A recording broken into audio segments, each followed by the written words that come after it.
SDI channel को subscribe करें और बेल बटन पर क्लिक करें ताकि आपको सबसे पहले हमारे नए वीडियोस और लाइव इज्तिमा की लिंक। मेरे प्यारे आका अलैहिस्सलातु तस्लीम के प्यारे दीवानों, जब भी कोई मुबारक शब आती है, मसलन शब मेराज है, शब बारात है, शब कद्र है, तो हमारी कौम के नौजवानों को देखा गया कि पूरी पूरी रात वो आवारा गर्दी करते हैं, बाइक लेकर दोस्त अहबाब के साथ यहाँ वहाँ भटक रहे। ऐसा लगता है कि ये रात इबादत के लिए नहीं है, बल्कि ये रात आवारा गर्दी करने के लिए है। और सिर्फ हम आवारा गर्दी करके अपने नामे आमाल में गुनाह नहीं लिखवाते, बल्कि कभी कभी ऐसी हरकतें करते हैं कि अपनी जान के साथ दूसरों की जान के लिए खतरा भी बन जाते हैं।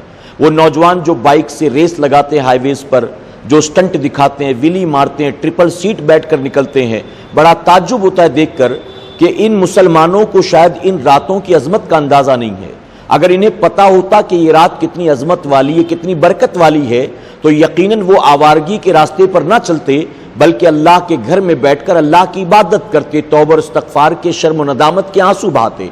मेरे प्यारे आका अलैहिस्सलातु तस्लीम के प्यारे दीवानों, आपने उलमा इकराम से ये तो सुना होगा कभी ना कभी कि ये रात अहम फैसलों की रात है। अगले पूरे साल भर कितने लोग पैदा होने वाले हैं, कितनों का इंतकाल होगा, कितने लोगों को हज की सआदत मिलेगी, कितने गुनाहगार तौबा करेंगे, किसे कितनी रोजी मिलेगी, किसकी रोजी में क्या खसारा होगा। अल्लाह अहम फैसले फरमाता है और उस रात हम यहाँ वहाँ भटक रहे हैं, हमें ज़रा भी इस बात का ख्याल नहीं है। हुजूर अकरम सल्लल्लाहु अलैहि वसल्लम फरमाते हैं कि अल्लाह की रहमत आवाज़ देती है कोई मुझसे रोजी तलब करने वाला, है कोई मुझसे मगफिरत तलब करने वाला, है कोई मुझसे जन्नत तलब करने वाला। ऐसे में हम यहाँ वहाँ आवारा गर्दी करके गोया ये बताते हैं माज़अल्लाह कि मौला वो कोई और होगा जिन्हें तेरी रहमत की ज़रूरत होगी, वो कोई और होगा जिन्हें तेरी जन्नत की ज़रूरत होगी, वो कोई और होगा जो गुनाहों पर तौबा करना चाहता होगा। हम तो नफ्स परस्त लोग हैं, हम तो आवारा लोग हैं, हम तो जवानी के नशे में चूर हैं, हमें इस रात की क्या परवाह, हम तो इस रात भी आवारा गर्दी करेंगे तमाम रातों की तरह। मेरे प्यारे आका अलैहिस्सलातु तस्लीम के प्यारे दीवानों, क्या कभी हमारे नौजवानों के दिल दिमाग में ये ख्याल एक लम्हे के लिए भी नहीं आता कि ये रात हमें मिल गई है, अगले साल मिलेगी क्या इसकी कोई गारंटी है? अगर अल्लाह तबारक तआला ने पिछले साल ये रात दी थी और इस साल भी मिल गई तो ये अल्लाह का कितना बड़ा करम और एहसान है। जरा याद करो उन लोगों को जो पिछले साल हमारे साथ इस रात में थे और इस रात के आने से पहले वो दुनिया से रुखसत हो चुके। आपके अपने खानदान वाले, आपके अपने पड़ोस में रहने वाले, आपके अपने इलाके में, आपके अपने घर वाले कितने ऐसे होंगे जिन्हें आप जानते हैं कि पिछले साल वो शब बारात में थे, इस साल वो नहीं है, अगले साल आप होंगे क्या इस बात की कोई गारंटी है? अगर आपका दिल कहता है कि इस बात की कोई गारंटी नहीं है तो इस रात को जाया मत करो, तौबा कर लो अल्लाह की बारगाह में, शर्म और नदामत के आंसू बहाओ। जरूरत नहीं है कि इस रात में आप निकलो आवारा गर्दी करो।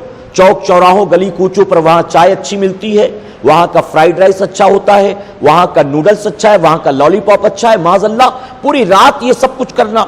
मैं उन साथियों से भी कहूंगा, उन नौजवानों से भी कहूंगा जो रात बाजार गली कूचों में नहीं भटकते बल्कि दरगाह शरीफ पर जाते हैं कि इस दरगाह शरीफ पर जाना, फिर उस दरगाह शरीफ पर जाना। मैं मना नहीं करता, लेकिन मैं कहता हूं साल में बाकी तमाम रातें जो हैं उन रातों में आप ये कर सकते हो। कम से कम इस रात में आप अपने घर के करीब मस्जिद में चले जाएं या अपने इलाके की किसी मस्जिद में चले जाएं, जामा मस्जिद में चले जाएं, आपकी आबादी में कोई दरगाह शरीफ मौजूद हो वहां चले जाएं, वहां जाकर पूरी रात इबादत करें। दरगाह शरीफ पर आप 10 से 15 मिनट का वक्त देते हैं और रास्ते में आपका आधा पौना घंटा जाता है। पूरे रात का कैलकुलेशन करें तो पता चलेगा मज़ारात औलिया पर 1 घंटा खर्च हुआ आपका, और उसके अलावा रास्ते में चलने फिरने में आपका वक्त उससे ज़्यादा। इसी तरह आप जानते हैं कि मगरिब की नमाज के बाद में 6 रकात नवाज़ नफिल अदा करना है, 2-2 रकात करके। रोज़ी में बरकत के लिए है, मुसीबत व बला से निजात के लिए है, उम्र में बरकत के लिए, और इसी के साथ किसी का मोहताज ना बनाए अल्लाह तबारक तआला इसके लिए। तो मुख्तलिफ नियत से 6 रकात नमाज पढ़ना है, आप उसके लिए पाबंदी करें, उसकी तैयारी करें, अपने दोस्त अहबाब को दावत दें।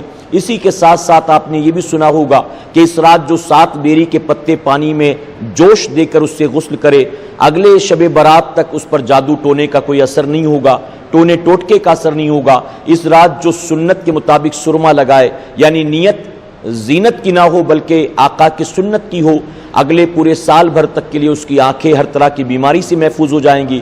جو سر میں تیل لگا ہے اس کی فضیلت، اس کے حوالے سے کوئی حدیث مبارکہ تو نہیں ہے لیکن یہ صوفیاء کا عمل ہے. تو کتنا بہتر ہے کہ ہم یہ ساری چیزیں کریں. ہم تیار ہوں، غسل کریں، مسجد میں نماز عشاء کے بعد کوئی پروگرام ہوتا ہے اس کے اندر شریک ہوں، علماء کی تقریر سنیں، مبلغین کے ساتھ اٹھے بیٹھیں، آوارہ گردوں کے ساتھ نہ جائیں، آوارہ گردی نہ کریں، اپنی رات کو ضائع نہ کریں. اس بات کا خیال رکھیں کہ اس رات جو ہے جب ہمارے نوجوان نکلتے ہیں تو راستے میں انہی کے لیے اسپیشلی جگہ جگہ پر ناکہ بندی کی جاتی ہے، انہیں پکڑا جاتا ہے، طرح طرح کے فائن کے ساتھ ذلت بھی ہوتی ہے.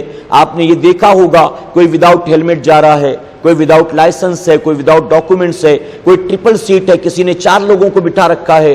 یہاں تک کہ بہت سے ساتھی ایسے ہوتے، نوجوان ایسے ہوتے جن کی گاڑی میں پیٹرول نہیں ہوتا، 50 روپیہ حقہ پینے کے لیے رکھا ہے، 100 روپیہ چائے پینے اور سگریٹ کے لیے رکھا ہے، صبح کے ناشتے کے لیے رکھا ہے. تو اس رات کو خدا را ضائع نہ کریں، اللہ کا شکر ادا کریں اور اس رات کو اللہ کی نعمت سمجھ کر اللہ کی بارگاہ میں اپنے ہاتھوں کو پھیلائیں اور عرض کریں کہ مولا تیری رحمت جب پکارتی ہے کہ ہے کوئی بخشش طلب کرنے والا، میں گناہ گار آ گیا، مولا میری بخشش فرما دے، میرے ماں باپ کی مغفرت فرما دے، میرے والدین کو جنت عطا کر، مجھے جنت عطا کر، میرے ایمان والے بھائیوں بہنوں کی مغفرت عطا کر، اے اللہ میری روزی میں برکت دے. آج دیکھ رہے ہیں کہ پوری دنیا میں امت مسلمہ پریشان ہے. ایسے میں جب آپ دنیا بھر کے مسلمانوں کو پریشانی میں مبتلا دیکھتے ہیں، آوارہ گردی کیسے کرتے ہیں، ہنسی ٹھٹے مذاق مستی کیسے کرتے ہیں، توبہ اور استغفار کریں، شرم و ندامت کے آنسو بہائیں اور اس رات کو اللہ کی نعمت سمجھ کر اللہ کا شکر ادا کریں اور پوری رات اللہ کی عبادت کریں. اسی کے ساتھ 15 شعبان جو روزہ رکھتا ہے اس کی فضیلت بہت زیادہ ہے. حضور اکرم صلی اللہ علیہ وسلم خود جو ہے یہ روزہ رکھتے تھے اور یہاں تک فرمایا گیا کہ ماہ شعبان میں رمضان شریف کے بعد سب سے زیادہ جس مہینے میں آپ روزہ رکھتے تھے وہ ماہ شعبان ہے. تو ہمیں چاہیے کہ ہم بھی اس ماہ مبارک میں روزہ رکھیں. اللہ توفیق دے تو 13, 14, 15 تاریخ کا رکھیں، نہیں تو کم سے کم 14, 15 یا 15, 16 آپ ضرور رکھنے کی کوشش کریں. اس رات قبرستان جانا، قبروں کی حاضری دینا، اپنے مرحومین کے لیے ایصال ثواب کرنا، فاتحہ پڑھنا، یہ بھی حضور اکرم صلی اللہ علیہ وسلم کی سنت مبارکہ ہے. عائشہ صدیقہ رضی اللہ عنہا نے خود فرمایا کہ حضور اکرم صلی اللہ علیہ وسلم جو ہے اس رات قبرستان جاتے تھے. تو ہمیں بھی چاہیے کہ اس رات قبرستان جائیں.